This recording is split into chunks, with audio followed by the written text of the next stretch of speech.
네, 구독자 여러분들 안녕하세요. 건설한 회계사입니다. 안녕하세요. 김규현입니다. 네, 안녕하세요. 비계사 한만입니다. 마지막 촬영이 리멤버였나요? 리멤버였죠. 리멤버 꽤 오래된 것 같은데? 꽤 오랜만에 다시 오시는 것 같은데 오늘 양 대표님은 좀 회사 일이 바쁘셔가지고 저희끼리 한번 촬영을 한번 해보면 될 것 같습니다. 오늘의 주제는 우리나라 1위 커뮤니티 사이트인 DC 인사이드의 매각건입니다. 저는 좀 생각을 해봤는데 지금은 하지 않고 있거든요. 가끔씩 저희가 회계사 갤러리 한번 들어가 보는 그 정도인데 제가 생각해보니까 2000년대 초반에는 꽤 열심히 했더라고요. 보니까 이게 DC 인사이드가 2000년대 초반에 기억하실지 모르겠지만 그때 엽기 갤러리라고 해가지고 굉장히 많은 그 유행어 같은 게 있었어요. 아이행행이라든지 아이행행? 그 뭐야? 진짜 옛날이야. 그때 좀 하다가 그 뒤로 한 10몇 년간은 좀 안 하고 있었는데 어쨌든 뭐 존재는 잘 알고 있죠. 이렇게 매각된다는 기사도 저도 읽었는데 이게 2천억이라는 말 듣고 회사도 한번 좀 궁금하긴 했습니다. 이번에 좀 자세하게 얘기 나눠보면 재밌을 것 같아요. 그때 예전에 DC로 한 2편 찍었을 때는 깔깔거리면서 찍는 목적이었지 그 회사가 이렇게 수천억 원의 M&A가 될 거라고는 생각도 못 했는데 이제 이따가 얘기하겠지만 기업을 보다 보면 상당한 부분들이 꽤 많습니다. 뭐 한번 얘기해 보시죠. 그러면 먼저 회사를 먼저 알아야겠죠. DC 인사이드 회사에 대한 대략적인 설명 좀 부탁드려야 될 것 같습니다. DC는 자유적인 이용자 문화를 바탕으로 독보적인 커뮤니티 생태계를 구축해왔고 광고 중심의 고마진 수익 구조와 압도적인 트래픽 경쟁력으로 성장해온 서비스이자 회사이다. 이렇게 설명이 있더라고요. 굉장히 좀 이쁘게 포장을 잘 해주셨네요. 이건 너무 네. 교과서적인 포장인 것 같고 결국은 수많은 사람들이 매일매일 엄청나게 자기가 관심이 있는 주제 분야에 대해서 들어가서 이야기 나누고 서로 의견 얘기하는 플랫폼 공간인 거잖아요. 맞아요. 진짜 말 그대로 플랫폼이잖아요 여기. 그 익명성이고 아시겠지만 말이 좀 거칩니다. 그런 게 좀 이야기도 나올 것 같은데 어쨌든 되게 자율적인 이용자 문화라고 표현을 한번 해보겠습니다. 그래서 그거를 이제 뒷받침해주는 지표들이 DC 인사이드는 국내 웹사이트 중에서 네이버, 구글, 유튜브 다음에 이어서 트래픽 순위 5위를 기록하고 있습니다. 네, 진짜 깜짝 놀랐어요 이거. 수많은 사이트 중에 사실 뭐 네이버나 유튜브에 뭐 우리 주변에서도 다 쓰니까 그냥 그러려 하는데 이제 이게 5위까지 올라왔다는 건 저도 되게 놀라웠고요. 어쨌든 저희가 안 쓰는 사람 입장에서는 생각하는 것보다 엄청나게 많은 트래픽이 있고 그러다 보니까 사람들이 많이 있기 때문에 이제 광고가 많이 붙어요. 그래서 이따가 재무제표 얘기하겠지만 회사의 대부분의 매출과 자산들은 광고를 기반으로 형성됐다. 요거는 일단 간단하게 알아주시면 좋을 것 같고요. 맞아요. 거기에 이제 부가적으로 커뮤니티의 평균 체류 시간이 13분에 달한다고 합니다. 이는 트위터나 페이스북, 인스타그램보다도 높은 수치이고 방금 얘기했던 이제 광고 단가 책정에 좀 영향을 많이 미치는 섹터이긴 하죠. 13분이면 길다는 의미이신 거죠? 예, 길다는 거죠. 그러니까 이게 한번 들어가면 어쨌든 재밌잖아. 볼 거 많고 이러니까. 근데 이게 말이 13분이지 사실 와서 그냥 글 하나 보고 나가고 그런 사람들도 있기 때문에 진성 유저들의 체류 시간은 훨씬 길겠죠. 뭐 1시간 이상 쓰는 사람들 많을 것 있겠죠. 같아요. 그리고 뭐 그 연예나 스포츠, 정치, 사회, 문화 등 다양한 주제로 갤러리가 존재하고요. 또 이건 약간 의외의 포인트인데 약간 남초 사이트라는 인상이 있잖아요. 그렇지만 이제 데이터를 보면은 남성 56%, 여성은 44%로 남녀 비율이 생각보다 유사한 거를 알 수가 있습니다. 근데 뭐 저는 좀 공감이 가는 게 여기가 약간 특정 주제만 다루는 게 아니잖아요. 다 다르죠. 모든 주제가 있기 때문에 뭐 여성 비율이 이렇게 많다는 거는 제가 그렇게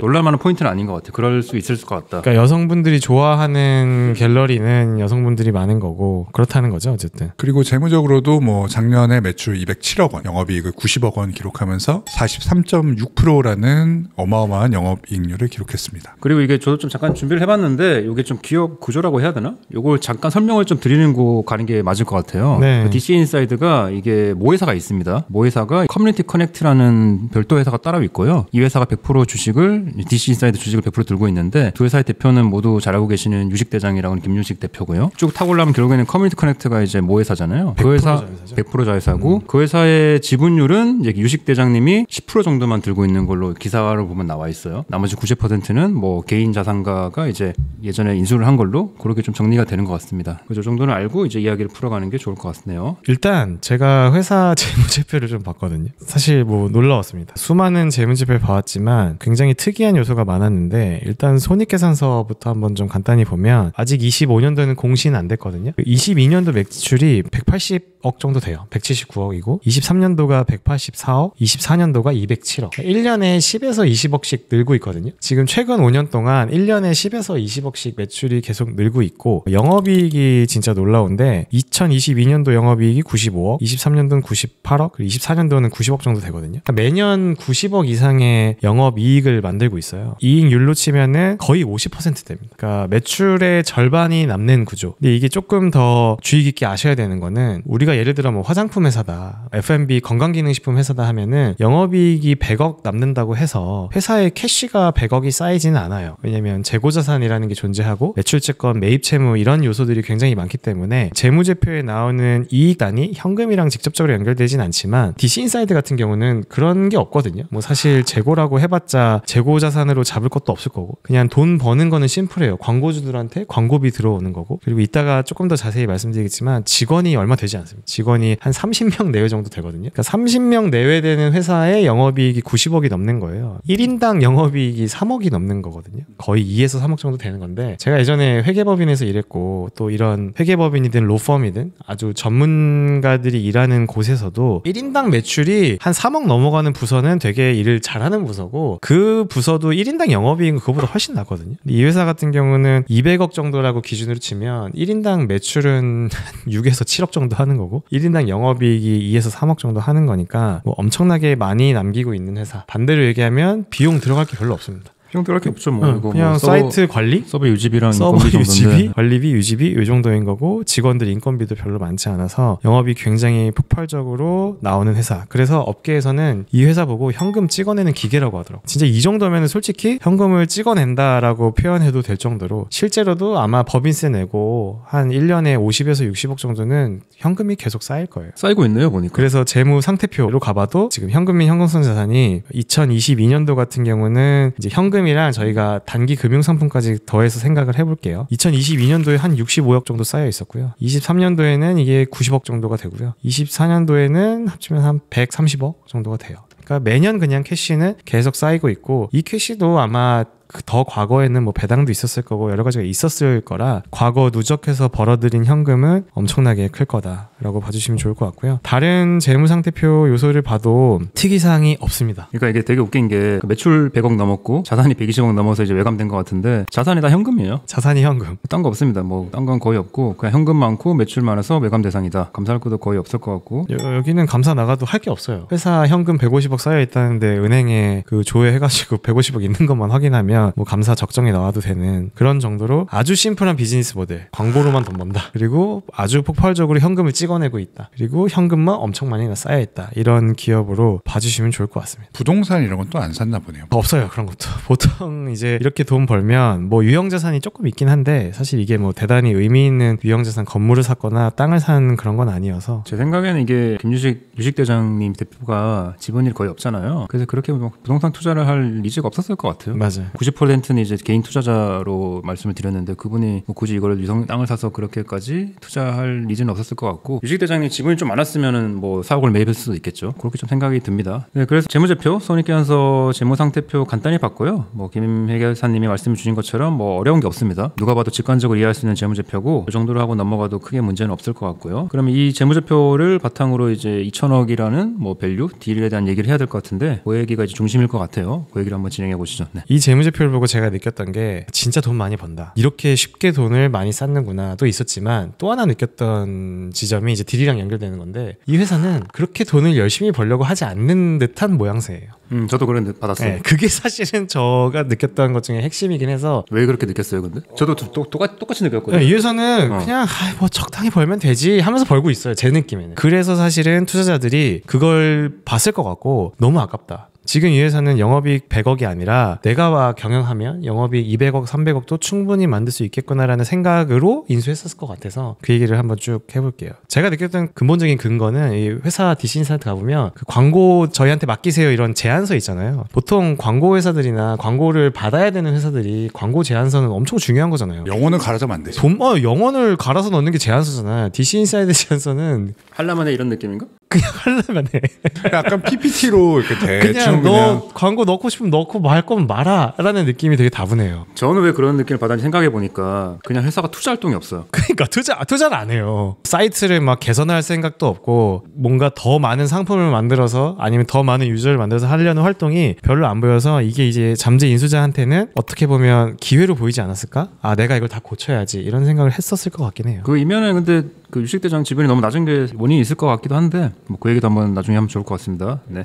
네, 그래서 딜에 대해서 개괄적으로 좀 설명을 드리면은 아까 말씀드렸던 것처럼 H 프라이빗 에퀴티라는 사모펀드가 인수를 했고요. 매각 가격은 뭐 정확히 공시된 건 없지만 대외적으로는 2천억 원 안팎 밸류 기준으로 이렇게 알려져 있고요. 지분율은 90%를 매각을 했다고 합니다. 그래서 경영권을 포함한 대주주가 되었고 그 유식 대장님은 그 경영권 매각 후에도 주주로 계속 남고 경영 활동을 이어간다라고 뉴스에 나오더라고요. 뭐 대외적으로 또 얘기하는 거는 DC 인사이드의 정체성인 자유로운 소통과 문화는 그대로 두고 사이트의 기능적인 측면을 개선해서 사업을 밸류업하겠다. 이게 이제 인수자의 의견이라는 거잖아요. 그렇죠. 이제 대외적으로 밝힌 방향성이고 뭐 번외로 매각 주관사는 삼성 KPMG에서 했었네요. 이 뭐 DC 인사이드는 자유로운 정체성과 소통 문화를 건드리면 이게 DC가 아닌 게 돼버리니까 뭐 당연히 이거는 그 잘 살리려고 하겠죠. 자, 좋습니다. 그럼 이제 인수자 얘기를 안 할 수가 없을 것 같은데 HP라고 부르면 될까요? HP라는 곳인 네, 건데요. HP 어떤 곳인지. 네, 사실 원래 조금 더 들어가 보면 딥하게 들어가면 원래는 다른 이제 사모펀드에서 분사 개념으로 나온 사모펀드인데 나온 게 2022년이었어요. 뭐 폴라리스 쇼핑, ITM 반도체, 롯데 글로벌 로지스, 레페리, 이나플래시 되게 다양한 산업에 투자를 하면서 포트폴리오를 확장해왔고요. 아까 말씀드렸듯이 이게 2022년도부터 이렇게 많이 투자한 게 아니라 원래 예전에 그 모회사가 되는 펀드 투자사가 있었고 거기서 약간 갈린 걸로 알고 있습니다. 뭐 누적 운용 규모도 1조 원이 넘고요. 그래서 사실 M&A에서 시장에서도 이 정도로 2천억 정도 되는 딜은 큰 편이거든요. 이번 딜도 회사에서는 꽤 큰 베팅을 한 거지 않나 싶습니다. 네, 그러면 제가 주제를 찝어 드릴 테니까 각자의 의견을 그냥 편하게 말씀 주시면 될 것 같은데 뭐 가장 중요한 거는 가격이겠죠. 뭐 2천억이라는 가격 개인적으로는 좀 납득이 안 가는 수준이긴 합니다만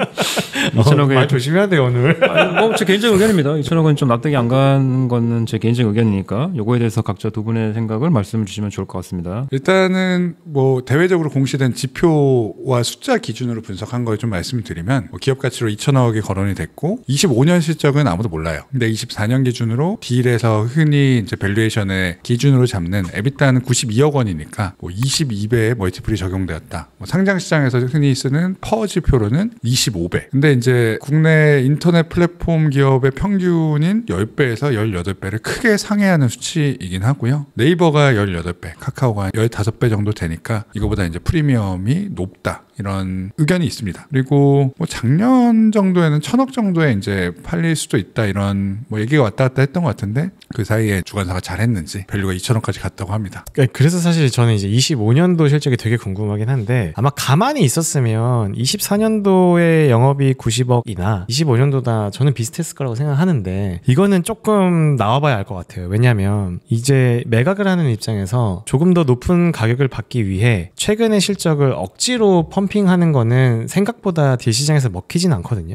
왜냐면 인수자들도 다 알아요. 어거지 부렸다. 근데 이 회사는 좀 달라요. 이 회사는 난 그동안 최선을 다하지 않았다. 그런데 한번 보여줄게. 라고 하면서 25년도에는 약간의 경영적인 전략이나 마케팅 전략이나 수익성에 대해서 실제로 증명을 약간 맛보기로 보여줄 수도 있지 않았나 싶은 생각이 들어요. 무슨 말이냐면 야 봐봐 우리 맨날 90억 이상 나왔지? 근데 요거 두 가지만 바꿔도 120억 정도는 나와요. 그래서 그걸 만약에 직접 증명했어. 그러면 이제 인수자들도 이게 확 눈에 띄는 변화가 될 수 있잖아요. 그래서 25년도 때는 그런 모습을 한번 보여줬을 수도 있지 않나. 이건 그냥 진짜 저의 뇌피셜이긴 하지만 또는 25년도도 예년이랑 똑같았는데 예년이랑 똑같음에도 불구하고 인수자는 다양한 업사이드 때문에 그냥 거의 20배 정도 되는 멀티플을 주고서라도 내가 사겠다. 이런 의사결정을 했을 수도 있을 것 같긴 해요. 저는 최선을 다하지 않았다가 아니라 최선을 다하지 못했다가 아닐까. 그냥 제 기억 속에 있는 DC 인사이드는 약간 되게 뭐라고 해야 되지? 회사 같지 않은 느낌이 많이 있거든요. 어쨌든 2000년대 초반대부터 생각을 해보면 그럼 유식대장이라는 대표가 약간 좀 동아리처럼 운영하는 그런 느낌이 어쨌든 저는 뇌리에 좀 강력하게 박혀 있어가지고 그 실제로도 그러지 않았을까? 사실 이거 뭐 디카 사진 그것 때문에 시작한 건데 막 그분이 그거 시작할 때 전문 경영에는 아니죠. 나는 원대한 꿈 네네. 2천억의 밸류를 꿈꾸고 만들지 않았겠지. 그리고 뭐 축증상 지금 조직 구조도 그렇게 막 전문적으로 운영되고 있지는 않을 것 같은 느낌이고 그래서 이거를 열심히 하지 않았다보다는 열심히 하지 못했다라고 생각이 드는데 뭐 그래서 좀 2천억의 밸류가 좀 저에겐 좀 크게 와닿지 않는 느낌이 좀 없지 않아 있는 것 같습니다. 이게 그 사이트도 이제 뭐 10년, 20년 큰 변화가 없지 않나요? 그냥 사이트에 큰 변화 없어. 예전 대학생 때 보던 DC랑 지금이랑 비슷한 것 같은데 거의 변화 없고 광고만 좀 많이 붙은 느낌이 있고 갤러리가 엄청 많아졌고 그 정도 느낌입니다. 저는 크게 막 변한 건 없는 것 같아요. 아마 개인 자산가분이 이렇게 들어오시면서 광고 상품 최적화 뭐 배너 뭐 이런 것들을 잘 해서 뭐 수익성이 많이 늘어나지 않았나 생각은 들고, 서비스 자체로서의 어떤 기능이나 고도화는 사실 이루어진 거는 없죠. 가격이 그래서 적절하다고 생각하세요? 저도 비싸다고 생각은 해요. 근데 왜냐면 아까 방금 이제 권 회계사님이 말씀하신 거랑 비슷한 맥락인데, 최선을 다하지 않았다 못했다라는 건 업사이드가 있다는 얘기인데 사실 그만큼 또 투자를 해야 된다는 얘기거든요. 근데 그거에 대한 불확실성을 생각하면은 정말 우리가 뭐 어떤 쪽으로 투자할지 모르겠지만, 뭐 HP는 광고 상품 구자나 트래픽이나 아니면 뭐 이런 요새 많이 나오는 생성형 AI의 뭐 소스로 쓴다거나 이런저런 작업을 하겠죠. 근데 그게 사실 불확실한 것 같아요. 그래서 그런 불확실한 미래를 가지고 재무지표가 전년도랑 비슷하다고 하면은 20배가 넘는 멀티플을 주는 거는 좀 비싸지 않나. 왜냐면 저는 이걸 데이터 자산이나 이런 걸 어떻게 활용할지 잘 감이 안 오긴 하더라고요. 비싸다. 제 생각엔 두 좀 분은 비싸다. 좀 비싸다는 의견이 조금 더 우세한 거네요. 저도 싸다고 생각하진 않아요. 사실 이렇게 뭐 아무리 미래가 좋다라고 해도 사실 M&A 시장에서 20배라는 멀티플이 적용되는 건 거의 본 적이 없기 때문에, 다만 이제 아직 25년 실적이 안 나왔으니까 명확히 20배라고 얘기하는 건 좀 시기상조인 것 같아서, 그럼에도 이제 조금 이제 반대의 긍정적인 모습을 보자면, 저는 그 권액회사가 얘기한 것처럼 최선을 못했다, 다하지 않았다 보다는 그냥 최선을 못한 거다라는 것도 맞는 얘기인 것 같고, 한의사님 얘기도 동의가 되는데, 정말로 경영을 아주 기업 가치를 높이려고 하는 늑대들의 입장에서 봤을 때는 매력적인 자산인 건 맞는 것 같다. 그래서 특히 저는 이제 회사가 지금까지 광고 제안서나 이런 걸 봐도 그냥 툭 던지고 할 거면 하고 이런 느낌이 좀 강했는데, 어디서 그런 걸 좀 많이 느꼈냐면, 그냥 제가 만약에 DC 인사이드 경영한다면 저는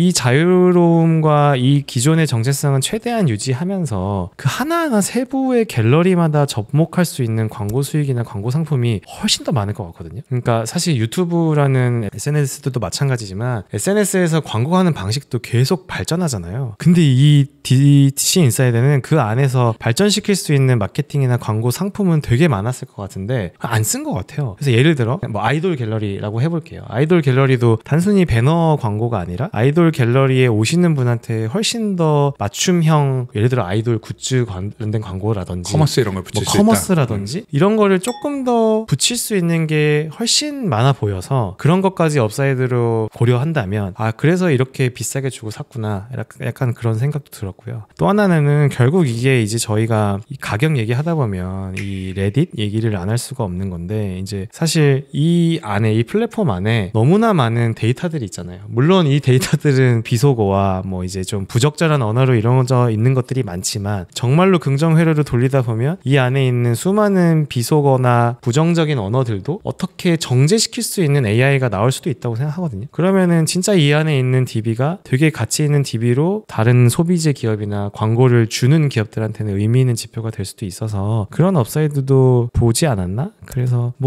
되게 매력적인 자산으로 볼 수도 있었겠다라는 생각은 사실 했었어요, 저는. 근데 문득 그런 생각이 들긴 하네요. 이게 트래픽 기준으로 5위였잖아요. 네이버, 구글, 유튜브, 카카오 다음까지 해서. 근데 사실 이제 그런 트래픽이 어떤 경제 규모를 나타낼 수 있는 거라고 얘기를 하면은, 사실 뭐 네이버나 그런 것도 다시 트래픽을 어떻게 활용해서 돈을 벌고 있다 이런 거니까. 국내 5위의 트래픽 사이트인데 매출이 200억 원이다 라는 거는 그런 면으로 업사이드가 있을 수도 있겠네요. 네, 맞아요. 그러니까 트래픽이 이렇게 많은데 매출이 200억밖에 안 되네 라는 관점으로 생각하면, 물론 뭐 그걸 만들어가는 건 엄청 이제 장벽이 많겠지만 그런 생각은 좀 들었습니다. 레딧 이야기를 안 할 수가 없을 것 같아요. 레딧이라는 미국 최대 커뮤니티 사이트가 이제 상장을 했죠. 상장해서 주가도 이제 사상 최고치를 경신한 걸로 제가 알고 있는데, 요거 레퍼런스 감안해가지고 이제 DC 인사이드 성장 시나리오 요것도 얘기를 안 할 수가 없을 것 같습니다. 그러니까 정말 쉽게 말씀드리면 글로벌 DC 인사이드 같은 컨셉, 특히 이제 영미권인 거죠. 그쪽이 좀 많은 거죠. 맞아요. 그래서 거기도 주제별로 이제 갤러리라고 하진 않은 것 같고, 이렇게 막 토픽들이 많이 생기고, 거기에서 사람들이 뭐 찬반 투표를 하거나 막 유명인들이 와서 질문에 답 달아주고 그런 것도 많이 하더라고요. 그래서 모든 사회, 경제, 문화적인 부분을 포괄하는 그런 미국 최대 커뮤니티 사이트고, 24년 3월에 뉴욕 증시에 상장을 했어요. 근데 상장했을 때는 뭐 공모주 주당 34달러까지 그걸로 상장을 했는데, 뭐 상장 직후 첫날 뭐 50달러까지 막 치솟고. 그 상장 처음 했었을 때는 이제 조단이긴 했는데 8에서 9조 원 여기까지도 이제 초반에 많이 올랐었어. 그때 당시에도 이슈는 많았었다고 했었어요. 뭔가 커뮤니티 기반의 회사가 뭐 이렇게까지 기업 가치가 높은 게 맞느냐 했었는데, 최근에는 아까 뭐 60조까지도 올랐을 정도로 굉장히 어떻게 보면 성장성으로는 엄청나게 핫한 기업인데 이게 사실 규모적으로 DC 인사이드와 레딧이 비교하는 건 말이 안 되고요. 왜냐면 이게 단순히 레딧과 DC 인사이드를 단순 비교하기에는 사이즈 차이가 너무 크고요. 다만 최초에 사람들이 많이 놀러가는 공간이었다. 거기서 광고로 돈을 벌었다. 여기까지는 똑같고요. 다만 레딧은 이 사람들이 많이 놀러가는 사람들의 범위가 훨씬 커진 거예요. 훨씬 커져서 이제 글로벌적으로도 많은 사람들이 오가면서 다양한 밈이나 커뮤니티를 생성하고 있고요. 다만 주가가 이렇게 많이 오른 건 사실 이제 이 레딧이라고 하는 공간 안에 수많은 정보들, 그 안에 있는 정보들을 AI화해서 AI 업체인 오픈 AI나 구글의 DB 정보 라이센싱 계약을 했었어요. 그러니까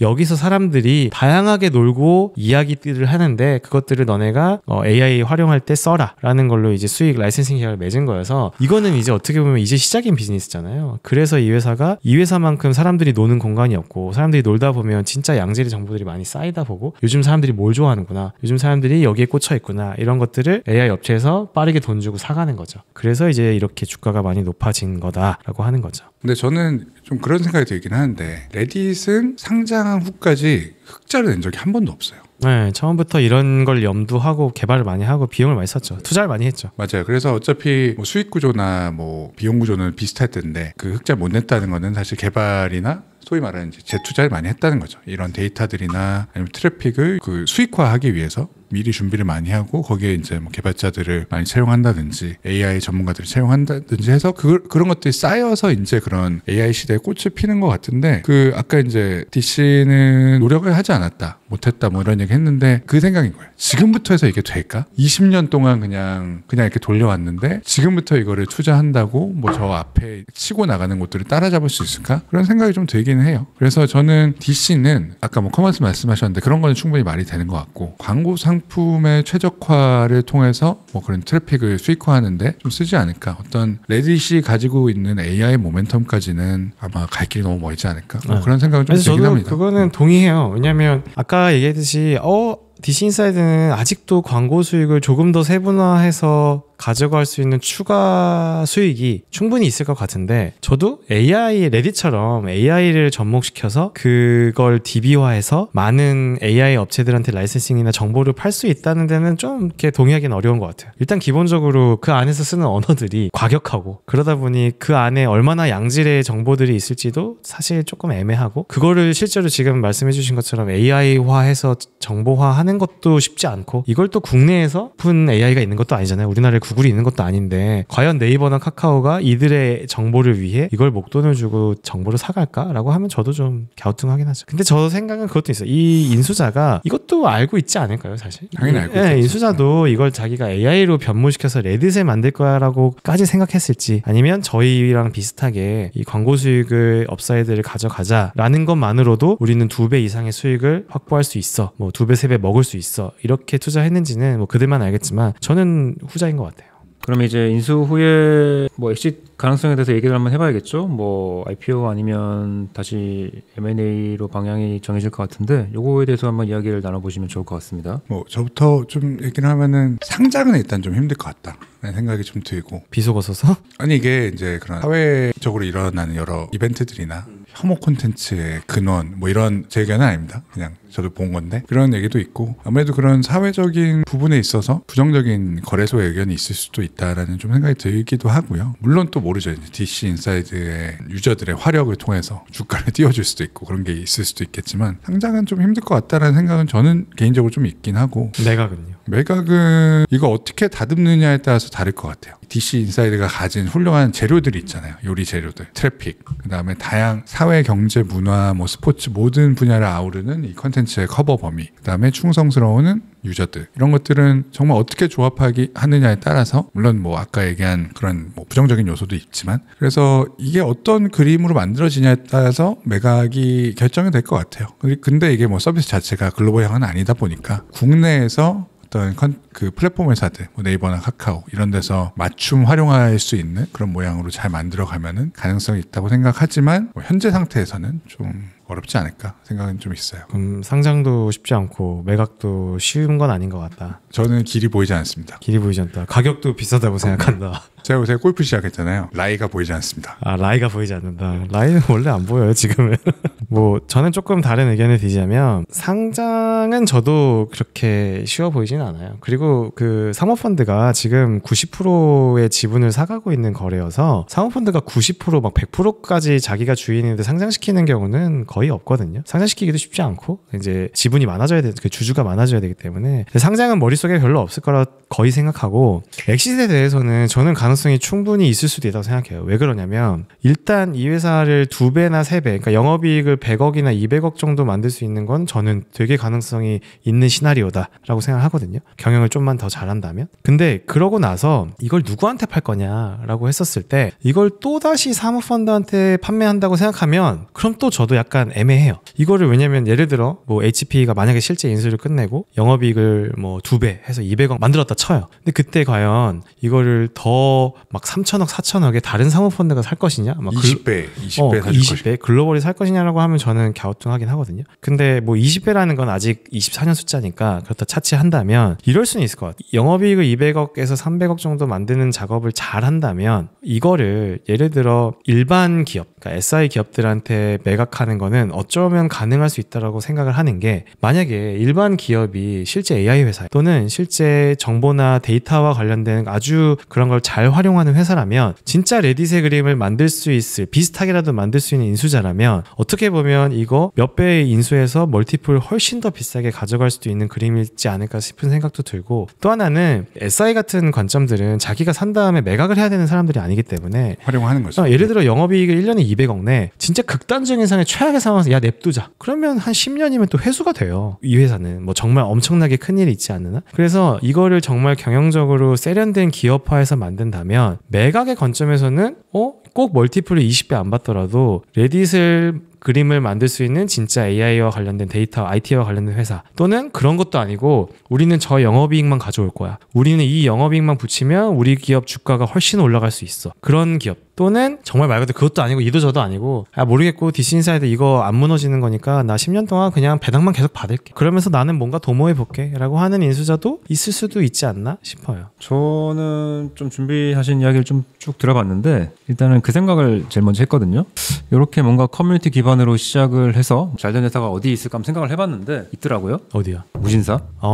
네, 무신사도 제가 알기로는 처음에는 신발 사진으로 시작하신 거잖아요. 조만호 회장님도 이렇게 전문 경영인은 아니셨고, 근데 뭐 지금은 이제 누구나 아는 큰 회사로 성장을 했는데, 어쨌든 DC 인사이드가 가지고 있는 그 트래픽 이런 걸 무시할 수는 없을 것 같고, 그건 저 동의합니다. 엄청난 무형의 자산인 것 같은데 그거를 어떻게 좀 잘 활용해서 경영적으로 잘 풀어낼 수 있을지 가장 숙제일 것 같고, 처음에는 잠깐 2천억의 밸류가 좀 말도 안 된다고 생각을 해봤는데 레딧이랑 비교도 한번 해보고, 어쨌든 국내 10위 안에 드는 5위였나요? 트래픽? 5위였어요. 5위 심지어. 그래서 이걸 좀 경영적으로 좀 무신사 사례처럼 좀 잘 풀어내면은 가능성도 있지 않을 것 같다. 뭐 그런 생각을 좀 잠깐 해봤습니다. 아직까지는 좀 2,000억이라는 밸류는 조금 수긍은 안 된다. 근데 절반 정도는 이제 이해는 된다. 이 정도 수준까지 올라온 것 같습니다. 네. 그래서 제일 뭔가 좋은 그림은, 그러니까 이랬을 수도 있지 않았을까 하는 건, 이 HP의 누군가는 너무 이게 보였던 거예요, 눈에. 아 진짜 이거는 무조건인데 그 라이가 보인 거예요. 라이가 보인 건데, 근데 이제 여기 찾아갔겠죠, 디스인사이드. 그래서 뭐 가격에 대한 협의를 했을 거고, 근데 가격을 만만하지 않게 불렀던 것 같고, 근데 그럼에도 불구하고 뭔가 지금 딜이 끝나는지 안 끝나는지 모르겠지만 인수하려고 하는 강력한 의지로 밀어붙이고 있는 거여서, 이게 만약 된다면 이분의 그 차기 이후 전문 경영인과 어떻게 이 회사를 만들 것인지, 실제로 이 사모펀드의 경영 능력 또는 경영진을 구축하는 능력을 검증할 수 있는 좋은 딜이지 않나. 만약에 이걸 성공시키면 대단히 그 의미 있는 딜이 되지 않을까 싶긴 합니다. 저는 그게 이제 현재 단계는 뭐 회사로서 아니면은 그런 조직으로서 완성된 수준이라고 생각은 안 하고 되게 좋은 소재라고 생각해요. 네, 뭐 트래픽이나 다 그건 똑같은 얘기인 것 같아요. 그건. 네, 그래서 그걸 어떻게 조합해서 이제 훨씬 더 좋은 기업과 서비스를 만들어내느냐에 따라서